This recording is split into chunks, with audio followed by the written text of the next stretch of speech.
Boa noite a todos. Sejam muito bem-vindos a essa casa. Hoje, o tema de hoje, né, que a gente vai conversar um pouquinho, se chama Perante o Corpo.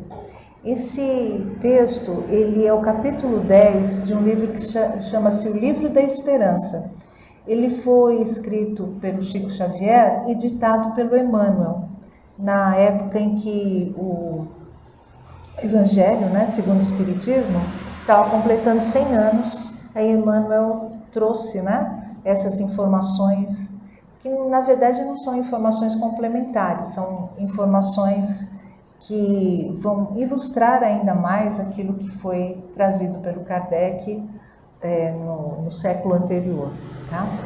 Então, olha, nesse livro, o Emmanuel ele faz referências às colocações que Kardec fez no Evangelho, que foi publicado, né, em 1864. Então, essas escrituras, ou esse texto, né, ele data de 1964, né?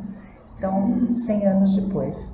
E quando ele fala assim com relação ao corpo, Kardec diz que maltratar o corpo é uma falta perante a lei de Deus. Então, por quê? Porque o corpo ele é visto como algo divino, que nos possibilita as manifestações no plano físico, né? Nesse plano que nós estamos. E o Emmanuel ele vai discorrendo e diz que assim, que nada que existe, nenhuma obra que existe na face da Terra, ela foi feita sem ajuda da parte física, né, do nosso corpo. Tá? Nós precisamos dele para podermos realizar todas essas obras que a gente vê, né, essas obras materiais que a gente tem por aqui. Então, olha, ele continua dizendo assim: torturar e martirizar voluntariamente o vosso corpo é contrariar uma lei de Deus, que vos dá meio de sustentar e fortalecer, né? Então, tinha aquelas pessoas que muitas vezes utilizavam o autoflagelo, né? Batiam no próprio corpo, a fim de mostrar que estava assim, sendo temente a Deus, né? E na verdade não é nada disso, né? Quer dizer, ele está nos dando esse instrumento, né? O corpo, para que a gente possa utilizá-lo e respeitá-lo, tá? Tanto é que ele diz assim, olha, enfraquecê-lo sem necessidade é um verdadeiro suicídio. Então, usai, mas não abusais, tal é a lei. E tem uma passagem que Jesus cita, né? E a gente vai encontrar lá em Mateus capítulo 5, versículo 13. Jesus diz assim, olha, vós sois o sal da terra, e se o sal for insípido, né? Não tiver gosto nenhum, com que se há de salgar? Tá? Então, olha, quando Jesus nos traz esse ensinamento, ele está nos inspirando a nos conscientizarmos que qual a função do sal, né? Em primeiro lugar, a gente pode dizer assim que o sal é um conservante natural, né? Então, ele pode ser interpretado assim que o corpo é o nosso instrumento para realizarmos as obras que temos aqui na Terra, que temos que realizar. Então, desde os ensinamentos filosóficos de Sócrates, né? Então, ele precisou da palavra, ele precisou da boca, né? Para poder emitir esses sons, né? As esculturas de Michelangelo, que precisou dos braços para poder, das mãos, né, para poder executá-las, as descobertas de novas terras que foram feitas por Colombo, as viagens, né, dos astronautas pelo espaço cósmico e demais descobertas que foram efetuadas pelo homem.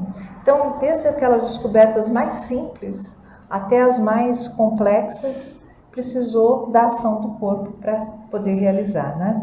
Daí a gente pode concluir que obras de grandes valores culturais, científicos, filosóficos, necessitaram do corpo físico e da mente, tá? Para que a gente possa manter esse planeta evoluindo sempre, fazendo jus àquilo que a gente conhece como lei do progresso, né? Então, nunca ficar estagnado, né? Sempre procurar um passo à frente. A gente também pode entender que o sal da terra, além de preservar o que conquistamos, também traz novos sabores à vida. Então, novos sabores assim, né? Sem esse suplício, sem tortura, sem mutilação, sem desdenhar com relação a esse objeto que nós recebemos, né, para a nossa evolução, que é o corpo. Mas, assim, com coragem, com amor, com perseverança, porque nada é fácil. A gente sabe que no nosso processo evolutivo não existe a facilidade, tá? Mas a gente precisa sempre buscar avançar, né? Buscar novas realizações, tá? Então, também no texto diz assim, olha, do alfinete ao transatlântico, do alfabeto à universidade, no planeta terrestre, tudo efetivamente é levado a efeito pelo espírito, mas por intermédio do corpo, né?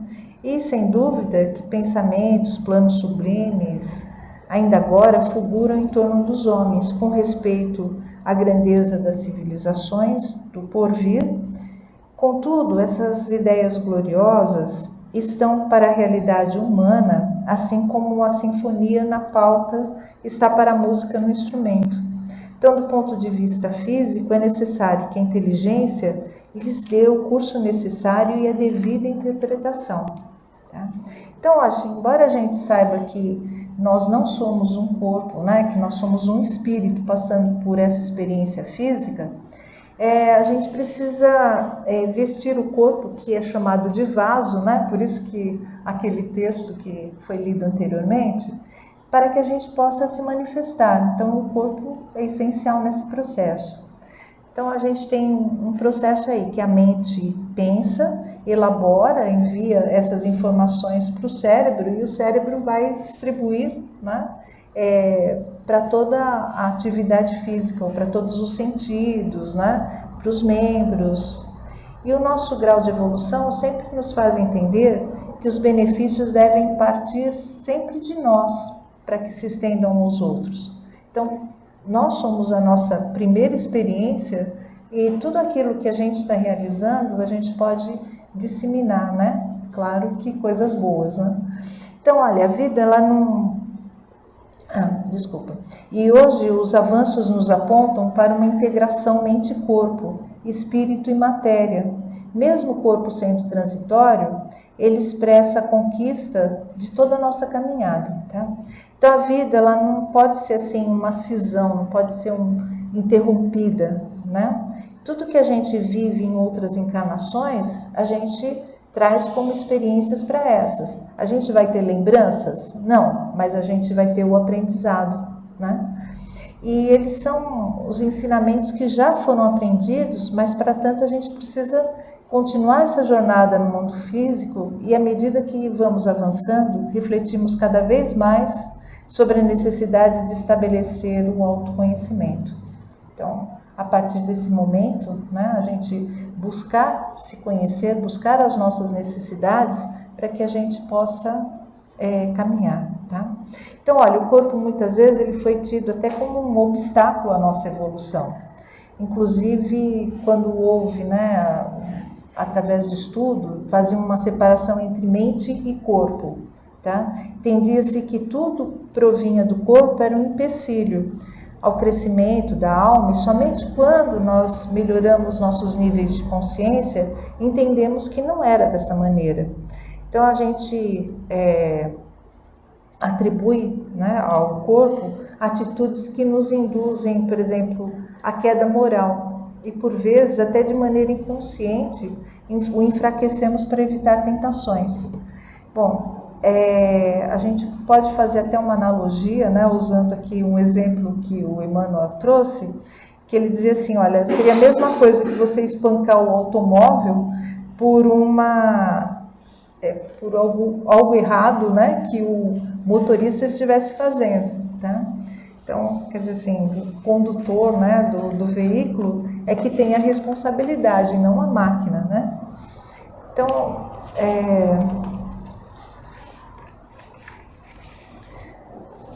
Então, quando a gente trata assim, do nosso desenvolvimento, né, nosso desenvolvimento humano, a gente pode começar assim, desde o nosso desenvolvimento infantil. Então, nós não realizamos restrições ou classificações assim tão precisas por cada faixa etária.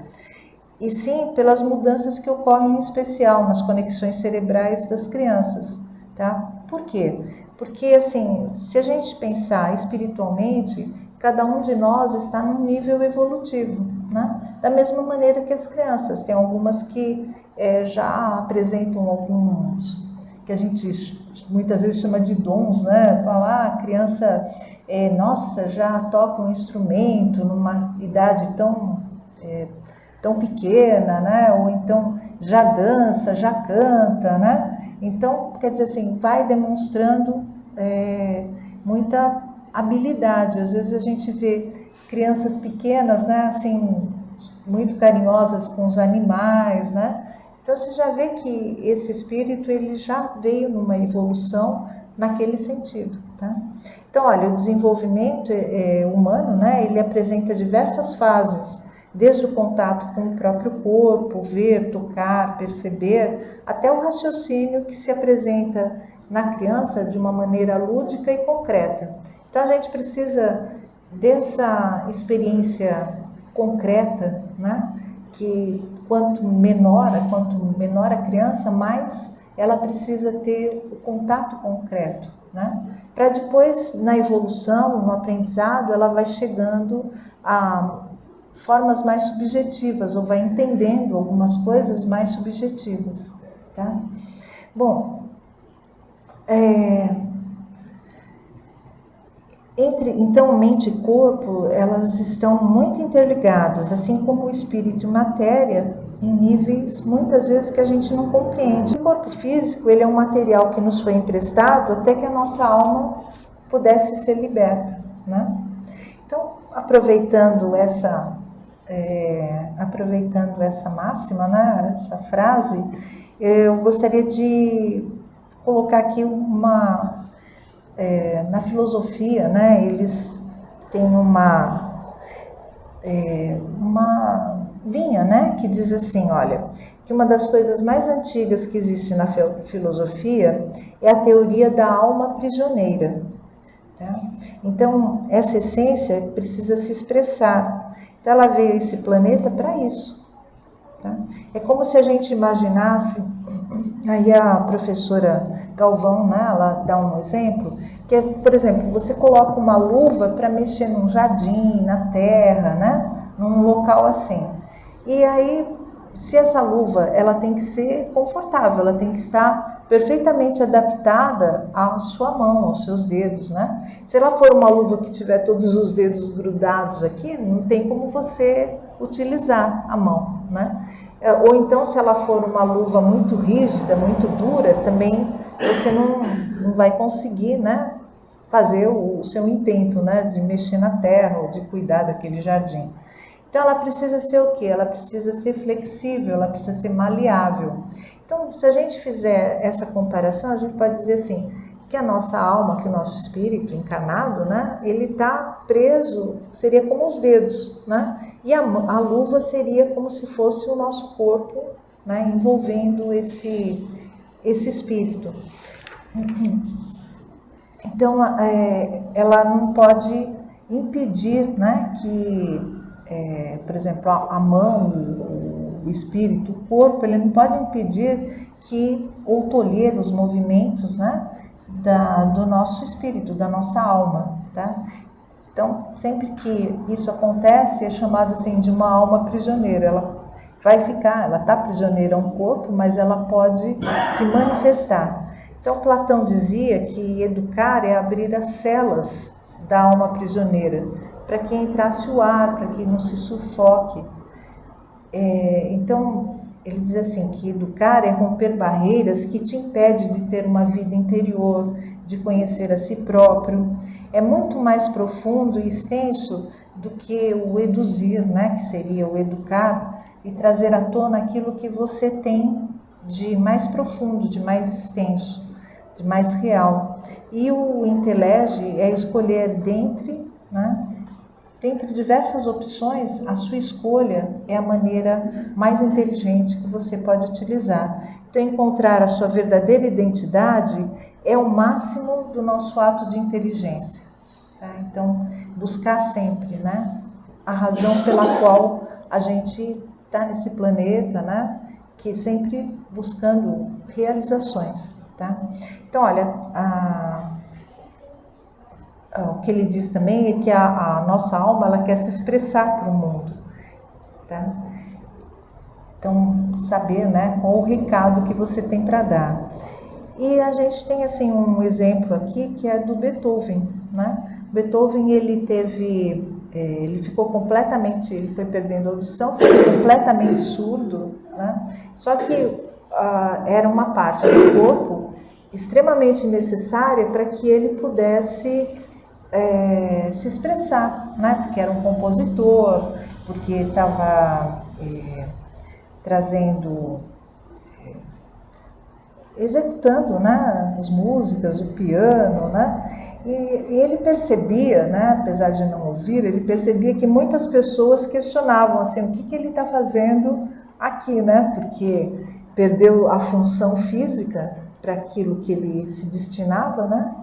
E ele ele escreve uma carta dizendo assim, que ele tinha vindo aqui para dar um recado ao mundo, que Deus tinha pedido a ele que desse esse recado ao mundo.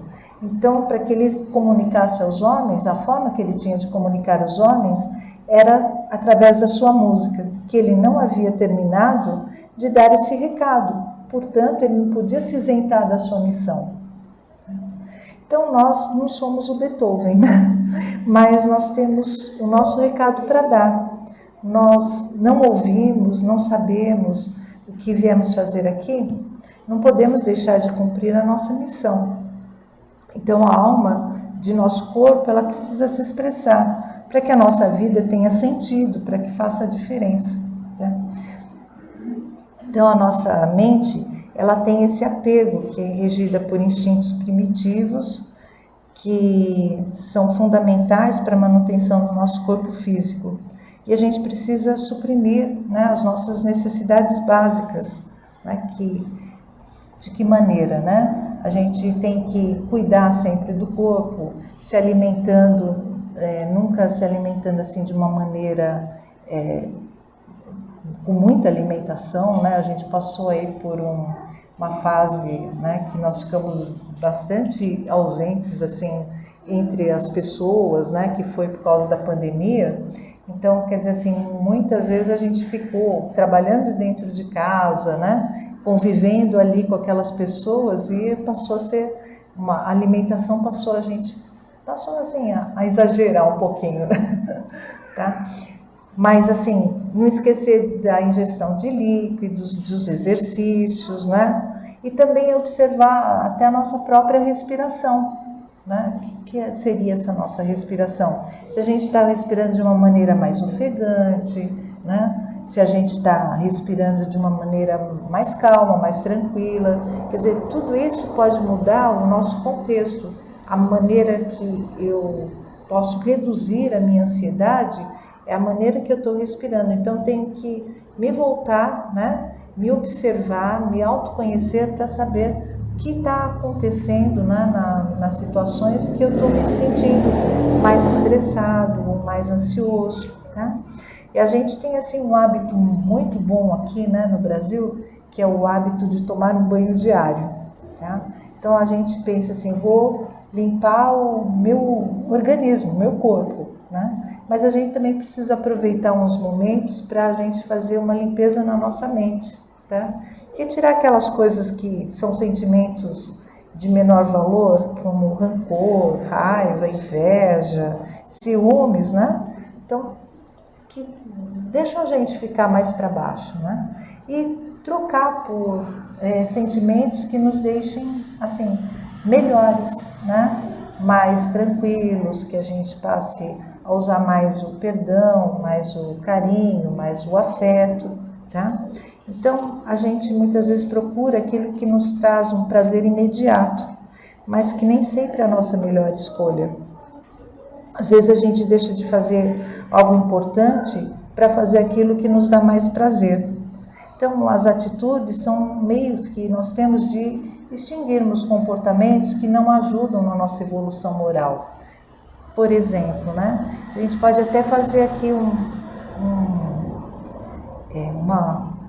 colocação entre aquilo que é atitude, ou seja, aquilo que a gente veio para realizar, né? Aquilo que está, por exemplo, impregnado no nosso espírito. Então, isso seria a nossa atitude. Mas nem sempre o nosso comportamento é condizente àquela nossa atitude. Tá? Então, se a gente está encarnado, se a gente veio aqui para realizar algumas coisas, foram coisas boas, né? Mas nem sempre o nosso comportamento está condizente àquela atitude para a qual a gente deveria se pautar, tá? Então, embora a gente já tenha feito muitos progressos, né, a gente ainda tem uma longa jornada aí pela frente. Então, a gente sabe também que mudar os hábitos não é uma coisa fácil, principalmente nos primeiros momentos, né, no início, né? Então, para isso, temos que treinar até que se torne um comportamento automático, tá? Por exemplo, como dirigir um carro, né? Quando você começa a dirigir, você arruma o espelho, vê onde está a marcha, né? Arruma o banco, né? Faz todo aquele checklist. E depois, quando isso já se torna automático, você já faz isso automaticamente e não precisa mais seguir um passo a passo. Tá? Olha, orar e vigiar é sempre fundamental para nos auxiliar nas mudanças de padrões que nos desfavorecem e também para que a gente possa reconhecer nossos valores. Olha, para finalizar, gostaria de dizer o seguinte: na Terra, cada espírito recebe o corpo que precisa. Então, aprendemos a valorizar melhor a vida quando a enxergamos com os olhos da gratidão e com a felicidade no coração. Muito obrigada.